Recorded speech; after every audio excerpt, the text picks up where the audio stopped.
আচ্ছা আপু, ফ্রেন্ডশিপের ক্ষেত্রে কারা বেস্ট, ছেলেরা নাকি মেয়েরা? তো আমি জানি না, প্রুফ নাই।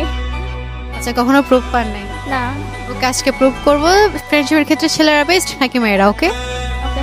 আপনি আপনার একটা কাছের মেয়ে ফ্রেন্ডকে কল দিবেন এবং একটা কাছের ছেলে ফ্রেন্ডকে কল দিবেন, দুইজনকে বলবেন আপনার ইমার্জেন্সি ভাবে 2000 টাকা লাগতেছে এবং দেখবেন আপনাকে কে হেল্প করে। ওকে।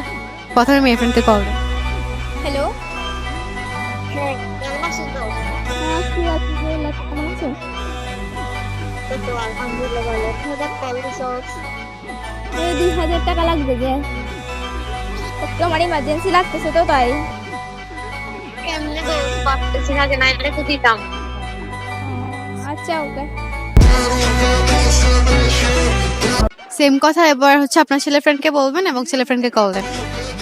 হ্যালো। হ্যালো, হ্যাঁ বল। 2000 টাকা লাগতেছে যে, কিছু টাকা দিতে পারবি? আচ্ছা ঠিক আছে, আমাদের হাতে ক্যাশ টাকা, আমি তোকে 10 মিনিটের মতো তোকে আমি ম্যানেজ করে টাকা দিচ্ছি। তো কোত্থেকে দিবি তুই টাকা? থেকে না থাকলে সমস্যা নাই, না সমস্যা নাই, তুই আমার বন্ধু, মানে তুই হাত দিবে পড়ছস, আমি তোকে ম্যানেজ করে 10 মিনিটের মতো দিচ্ছি। প্রুফ পাইছেন? হ্যাঁ। ফ্রেন্ডশিপের ক্ষেত্রে কারা বেস্ট? ছেলেরা।